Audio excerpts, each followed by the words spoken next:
Blanquette veut retourner chez Monsieur Seguin, mais elle se rappelle le piquet, la corde et le petit jardin.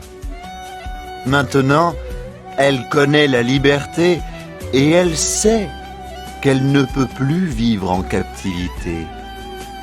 Elle décide donc de rester dans la montagne.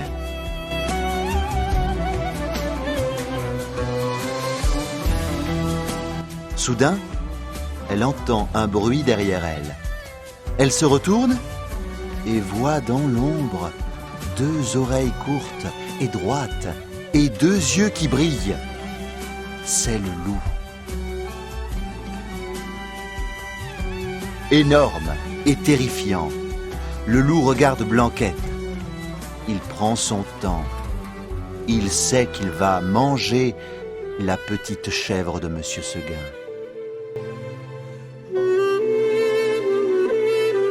Blanquette a peur. Elle regarde à droite et à gauche, affolée. Que faire?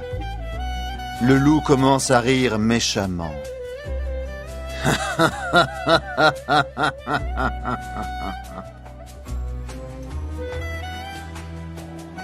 Je préfère que le loup me mange tout de suite, se dit-elle. Mais elle se rappelle l'histoire de la vieille renaude qui s'est battue toute la nuit. Blanquette sait qu'elle ne peut pas gagner le combat, mais elle décide de se battre. Je vais me battre avec mes cornes, se dit-elle. comme une brave chèvre de Monsieur Seguin que je suis. En réalité, elle espère seulement une chose: résister aussi longtemps que la renaude. Soudain, le loup attaque Blanquette, qui se défend de toutes ses forces. Blanquette est une chèvre tenace et courageuse. De temps en temps, elle regarde les étoiles danser dans le ciel et elle pense: Je dois résister jusqu'à l'aube, comme la pauvre renaude.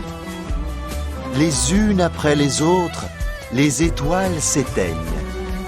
Blanquette multiplie alors les coups de corne et le loup les coups de dents. Au loin, dans la vallée, on entend le chant du coq.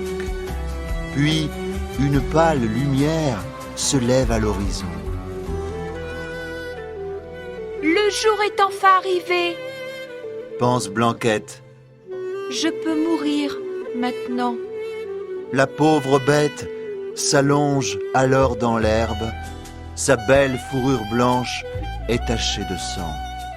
Le loup reprend haleine, puis il se jette sur la petite chèvre et la mange.